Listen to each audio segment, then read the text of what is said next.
નમસ્કાર સાથીઓ, જય કિસાન। બોટાદ માર્કેટિંગ યાર્ડની અંદર વર્ષોથી કડદા પ્રથા સિસ્ટમ ચાલે છે, જેના કારણે ખેડૂતોના ખિસ્સા કપાઈ રહ્યા હતા। અસંખ્ય ખેડૂતોની અમને ફરિયાદ મળી, જેના કારણે અમે ગઈ 10/10/2025ના રોજ બોટાદ માર્કેટિંગ યાર્ડ ખાતે આ કડદા પ્રથા બંધ કરી ખેડૂતોને જે લૂંટવામાં આવી રહ્યા છે એ સિસ્ટમ બંધ કરવા માટેથી મોટી સંખ્યામાં ખેડૂતોને સાથે લઈ રજૂઆત કરવા પહોંચેલા। અમારી રજૂઆતને સાંભળ્યા પછી પણ એકદમ વ્યાજબી રજૂઆત હોવા છતાં પણ કડદા પ્રથા બંધ થશે આવી અમને લેખિત બાહેંધરી ન મળી। ક્યાંક ને ક્યાંક શાંતિપ્રિય રીતે ગાંધી ચિંધ્યા માર્ગે અમે નક્કી કર્યું કે જ્યાં સુધી લેખિત બાહેંધરી નથી મળતી ત્યાં સુધી માર્કેટિંગ યાર્ડમાં ખેડૂતો શાંતિથી ધરણા કરશે।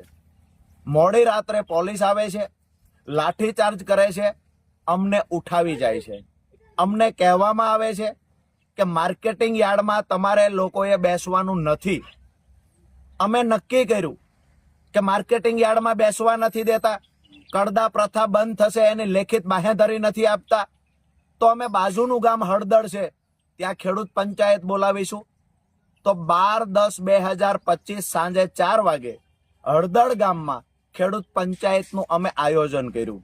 એમાં પણ પંચાયતમાં ખેડૂતોને ન પહોંચવા દેવા માટે થઈ અસંખ્ય ખેડૂતોની અટકાયત થઈ, આગેવાનોની અટકાયત થઈ। તેમ છતાં ખેડૂતો પંચાયતમાં આવ્યા। હું અને મારા સાથી મિત્ર પ્રવીણભાઈ પણ પંચાયતમાં પહોંચ્યા। ક્યાંક ને ક્યાંક થોડી જ વારની અંદર પોલીસ આવે છે, ત્યાં આવીને લાઠીચાર્જ કરે છે, ત્યાં આવીને ટીયર ગેસ છોડે છે અને ત્યાં આવી આ ટોળાને હેરાન કરવાનું કામ પોલીસે કર્યું, ટોળાને ઉશ્કેરવાનું કામ પોલીસે કર્યું છે। જેના કારણે ક્યાંક ને ક્યાંક એવું બન્યું પોલીસ અને ખેડૂતો વચ્ચે ઘર્ષણ થયું। એ ઘર્ષણના કારણે ક્યાંક ને ક્યાંક બંને તરફ થોડા લોકો ઈજાગ્રસ્ત થયા, પરંતુ પોલીસે ખેડૂતો પર ગંભીર ગુનાઓ દાખલ કર્યા, અસંખ્ય ખેડૂતો પર લાઠી વરસાવી, નિર્દોષ ખેડૂતોને મારવામાં આવ્યો, ખેડૂતોના ઘરમાં તોડફોડ કરવામાં આવી, ખેડૂતોના વાહનોમાં તોડફોડ કરવામાં આવી। મારી પ્રશાસનને વિનંતી છે, તમને દુશ્મની છે તો રાજુ કરપડાથી છે, પ્રવીણ રામથી છે, તમને દુશ્મની ખેડૂતોથી શા માટે છે? તમામ ખેડૂતોને ટૂંક સમયમાં છોડી દેવામાં આવે।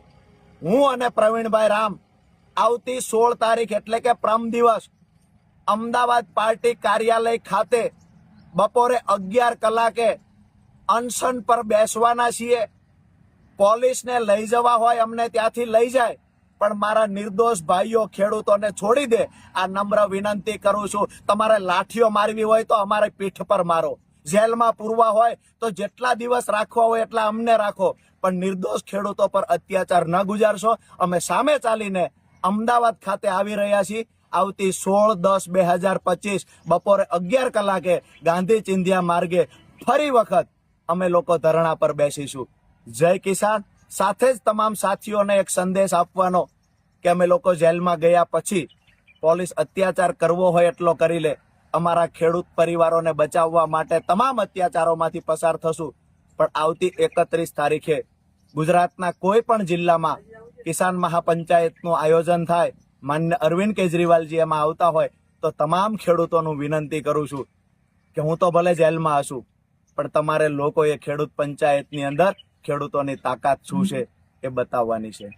જય કિસાન। આપનો ભાઈ રાજુ કરપડા।